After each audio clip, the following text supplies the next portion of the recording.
அனைவருக்கும் வணக்கம். நீங்கள் நம்ம சேனலுக்கு புதுசுன்னா பக்கத்தில் இருக்கிற பெல் பட்டன் அமைத்தி சப்ஸ்கிரைப் பண்ணிக்கோங்க. தொடர்ந்து எல்லா வீடியோக்களையும் நீங்கள் பார்க்கலாம். ஏமா ஏமா ஏமா ஏமா வயிறு என்னம்மா வலிக்கிறிய? காலையிலேருந்து தாங்க முடியலையே வலி. அப்பாடா, ஆஸ்பத்திரி கிட்ட வந்தாச்சு. டாக்டர் இருக்காரா இல்லையான்னு தெரியலையே. உள்ளே போய் விசாரிப்போம். ஆஹா, ஒருத்தர் வர்றாரு, அவர்கிட்ட கேட்போம். ஏங்க, டாக்டர் இருக்காரா போயிட்டாரா? உனக்கு எவ்வளோ தைரியம் இருந்தால் ஒரு டாக்டரை பார்த்து இருக்கிறாரா போயிட்டாரான்னு கேட்ப. ஆஹா, இவர் தான் டாக்டர்னு தெரியாமல் கேட்டுட்டோம் ஐயா. மன்னிச்சிடுங்க டாக்டர். உள்ள வா. ஆமாம், உனக்கு என்ன பிரச்சனை? காலையிலிருந்து ஒரே வயிற்று வலி டாக்டர். உனக்கு எத்தனை வயிறு இருக்கு? ஒரே ஒரு வயிறு தான் டாக்டர். அப்பன்னா ஒரே வலி தான் வரும். ஆஹா, வந்ததுமே வலியை அதிகமாக்குறான் ஐயா. அது இல்லை டாக்டர். அது இல்லைன்னா வேற எது? வயிறு தான் டாக்டர். அப்புறம் ஏன் அது இல்லைன்னு சொல்கிற? அதுதான் டாக்டர், அதே தான் விடாமல் வயிற்று வலிக்குது. அப்பன்னா உடனே ஸ்கேன் பண்ணணும். என்னது ஸ்கேனா? ஸ்கேன் பண்ணினா தான் ஏன் விடாமல் வலிக்குதுங்கிறதுக்கு காரணம் தெரியும். எனக்கு தெரிஞ்சு இது ஆப்ரேஷன் கேஸாக தான் இருக்கும். என்னது ஆப்ரேஷனா? சாதாரண வயிற்று வலின்னு வந்தால் இவன் ஆப்ரேஷன் பண்ணணும்னு சொல்கிறானே ஐயா. எதுக்கு டாக்டர் ஆப்ரேஷன்? விடாமல் வலிக்குதுன்னா ஆப்ரேஷன் தான் பண்ணியாகணும்.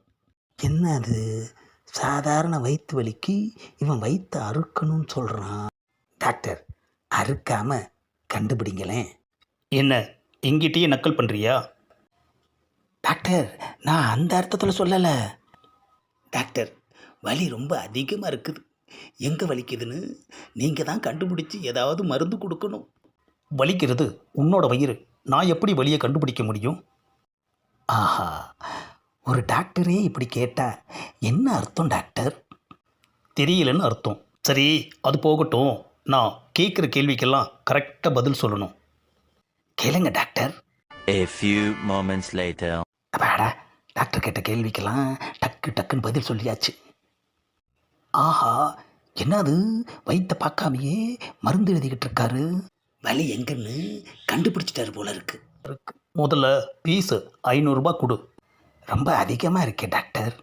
அப்போது 1000 ரூபாய் கொடு. இல்லை டாக்டர், 500 ரூபாயே ரொம்ப கம்மியாக தான் இருக்குது. என்ன எழுதியிருப்பாரு? தமிழில் தான் எழுதியிருக்காரு, படித்து பார்ப்போமே.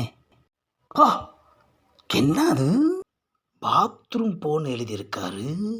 ராத்திரிக்கு கண்டதையும் தின்னா காலையில் எந்திரிச்சதும் பாத்ரூம் போகணும்.